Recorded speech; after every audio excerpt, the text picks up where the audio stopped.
mostly because I imagine are the ones standing between you and cupcakes. No pressure. But I do want to speak briefly that not all points in history are equal. And this election does represent a tipping point. As I go door to door, people tell me that the federal government doesn't matter. But I'm here to tell you that it does, as do those who we send there to represent us. So an election is actually a job interview of the highest order. You are looking for someone who has the courage and the strength to do what is right and not what is easy, someone who has the work ethic to get things done, and someone who has the humility to remember this job is about service before self. So it's up to me to demonstrate to you that all of those things are the very core of who I am, and that I will represent you well in this upcoming election and if we were to be in government. So a little about me. I am a member of this community. I have been here for 11 years.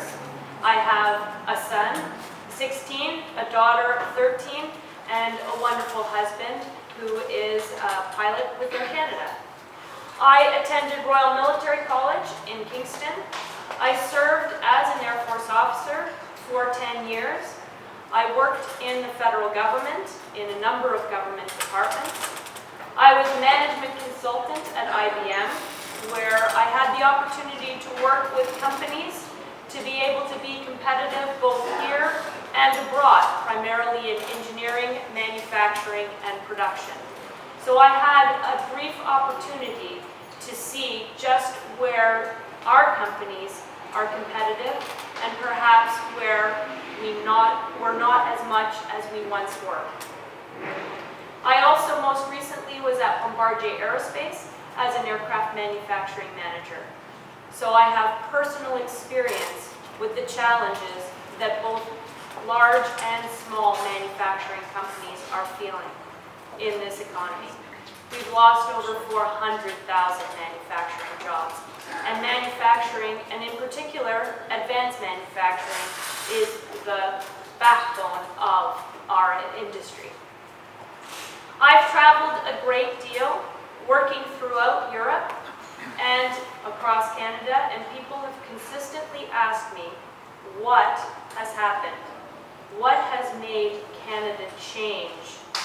We're not viewed as the peacekeepers and citizens of the world that we once were. For the last decade, I've watched Stephen Harper and the Conservatives divide this country into its economic, religious, and regional targeted voter blocs. The Conservative government has run deficits every year except this election year, and in one year, a deficit of $55 billion, and the total deficit collection has amounted to $160 billion in debt. We've had the lowest growth rate since the Great Depression.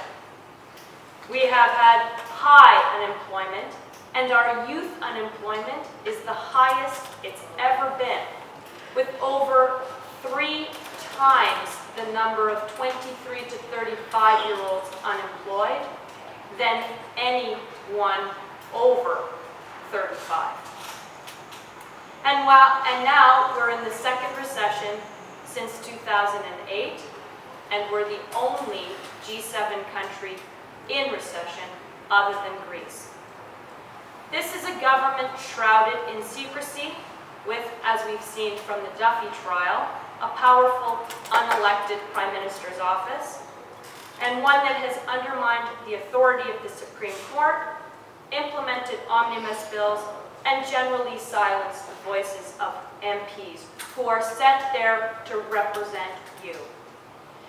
Canada is a great country and can be even better. That's why I'm so excited about the Liberal plan, and we're going to lower taxes, invest in infrastructure, over $60 billion that will create jobs. We will youth employment, investing $750 million in youth employment strategies, and we will cut small business taxes, which will make things easier for you. That's why 150 years ago we decided to join together and build a railway and build a Trans-Canada Highway. Now is the time to take on bold projects, to invest in our nation and build a nation. Our government is here to serve the people and to be a reflection of Canadian values and the society it represents. And it can't do that if power rests with unelected partisan staffers and MPs who are muzzled. When I became an officer in the Canadian Forces, I took an oath to defend Canada and the values for which it stands. These are sadly not the values I see reflected today in our Conservative government. It's time we took our country back. You and I, we have a nation to build, and I would be honored to serve as the first MP of Aurora Oak Ridge's Richmond